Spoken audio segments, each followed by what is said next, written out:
Good morning, West Middle School. When I was 12 years old, like many of you are 12 years old, right? So I can't see too many of you here. The lights are pretty bright. And I know there are students in classrooms all over West Middle and maybe watching in other places. So there are lots of 12-year-olds watching today. And I was 12 years old, and I was living in the country of Iran. I thought I would be the first person mentioning Iran today, but apparently that's not the case. High five Emma out there if you're watching. Good job on your talk. And so I was growing up and living in Iran. I had a really happy childhood. My parents were successful. My mother taught high school. My father was a bank president. And all of a sudden, in one fall, everything changed. There was a revolution, and during this revolution, my parents' house was robbed and it was burned. And my parents lost almost everything. And we were lucky enough, we had to leave the country for my parents' safety. And so we had family here in Columbia, and that's how I came to Columbia, Missouri at 12 years old. It was not a really easy time in my life. I didn't know any English. My brother and I, my 8-year-old brother and I had to go to a new school. We had no friends. My dad couldn't be with us for almost a whole year. And when I went to school in the 6th grade, I was the only non-US guy. I was the only international student in the 6th grade. And then I was the only international student in the 7th grade. And so there were times where I really felt alone and I felt really different.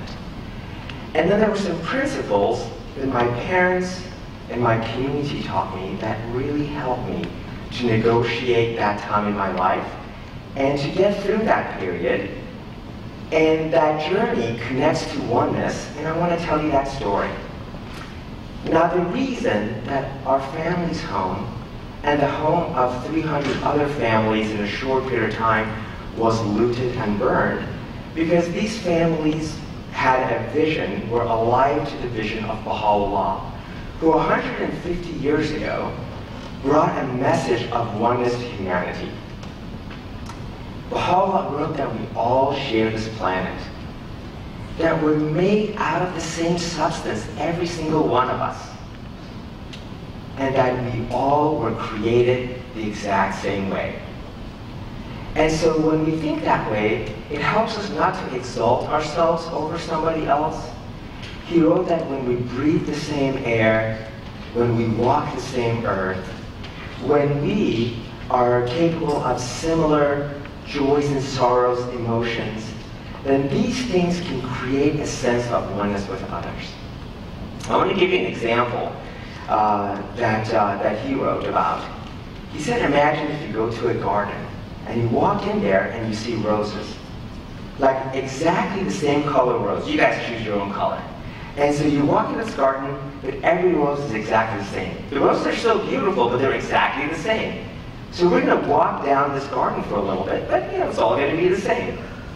Now imagine if we walked into another vast garden and there were lots of different flowers. All kinds of flowers that bloomed in different seasons. The leaves had different sizes and textures. And this adds beauty to the garden. Like, it would make me want to go visit that garden over and over again and to explore different parts of it. The lesson in that is to appreciate our differences and what they can teach us.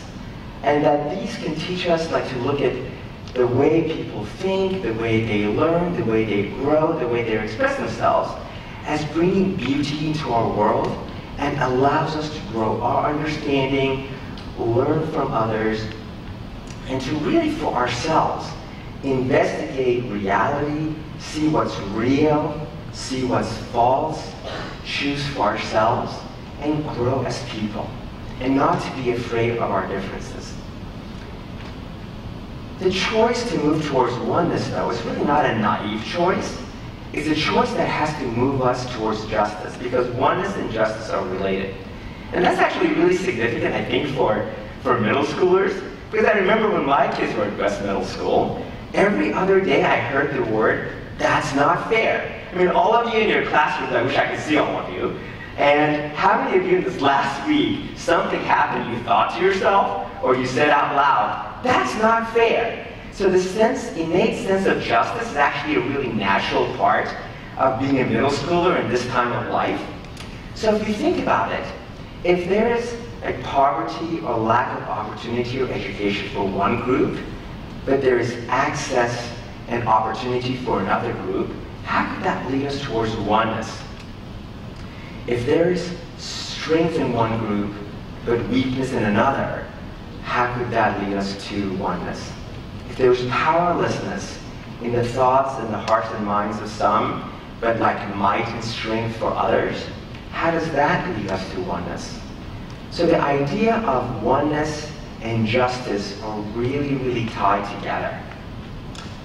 The last principle that really impacted my growing up and allowed me to be successful, overcome some of the challenges that I had when I was 12, 13, and 14, was the concept of thinking outside otherness. By otherness, I mean like if there's like another group, or like those people, or that kind of person. Anytime we think that way, it moves us away from otherness. But when we go back and ponder again, deep in our heart, how we're created the same, then we can move away towards otherness and think of everyone as a potential friend. Not thinking whether they deserve my friendship, and also being able to like enter into a conversation. Because if we think about otherness, it can lead into injustice, hostility, even hatred. But to move towards oneness requires a conscious thought about conversations that are honest, or truthful, or kind, so that we can understand other people better. So those principles of appreciating our diversity, appreciating differences, thinking that oneness and justice are bound together and they're related, thinking about eliminating otherness in our thoughts and minds, whether someone deserves my goodness, whether someone deserves my kindness, whether someone deserves to be my friend, or vice versa, whether I deserve to be their friend. If we get those thoughts out of our way, those principles can move us towards oneness. And when my parents taught me this in my childhood, when I learned that through my Baha'i community, it allowed me to learn English.